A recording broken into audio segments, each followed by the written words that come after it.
FBI identifies 20-year-old as suspect in Trump rally shooting. BUTLER, Pennsylvania.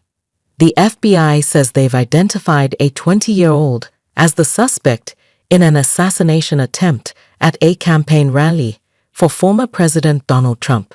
According to the FBI, Thomas Matthew Crooks of Bethel Park, Pennsylvania was the subject involved in the shooting that left one spectator dead, 2 others critically injured, and sparked chaos at the event. Officials briefed on the investigation told ABC News that the shooting, a chilling development on the eve of the Republican National Convention, was being investigated as an assassination attempt, and that live rounds were apparently fired from outside the security perimeter. It is being investigated by the FBI, overseen by the Justice Department's National Security Division, as well as the U.S. Attorney's Office in Pittsburgh, and comes amid a heightened threat environment. The Secret Service, in a statement, said that a shooter fired multiple shots toward the stage from an elevated position outside of the rally venue, after which agents neutralized the shooter, who is now deceased. The shooter fired as many as 8 rounds from an AR-style rifle while perched on a rooftop adjacent to the venue and was 200 to 300 yards away at the time of the shooting, law enforcement sources told ABC News. According to a law enforcement source, the early indication is that the shooter was a lone wolf, but the situation is fluid. FBI Pittsburgh Special Agent in charge Kevin Rojek said the agency was trying to assess the motive for the shooting.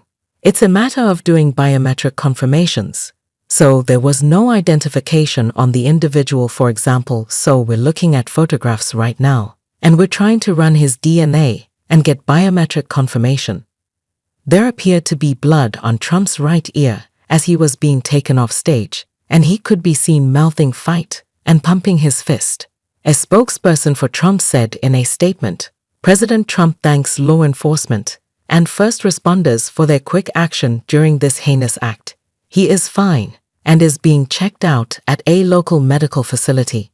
In a statement on Truth Social posted hours after the shooting, Trump said he was shot with a bullet that pierced the upper part of my right ear. I knew immediately that something was wrong in that I heard a whizzing sound shots and immediately felt the bullet ripping through the skin. Much bleeding took place, so I realized then what was happening, he wrote in the post, which expressed condolences to the family of the rallygoer who was killed. It is incredible that such an act can take place in our country, he added. The incident sent shockwaves throughout the political world and sparked condemnation from both sides of the aisle as well as an outpouring of support.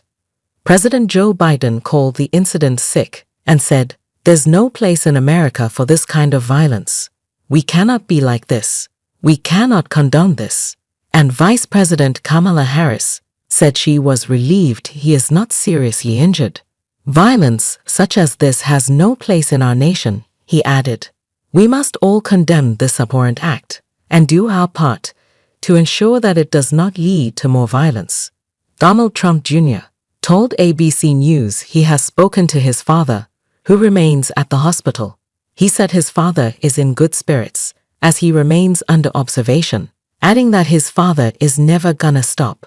"This is the fighter America needs," Trump's son Eric wrote in a post on X with a photo of his father's fist raised, in the air attached, and Trump's daughter Ivanka called the shooting senseless and wrote, "I love you, Dad," on X.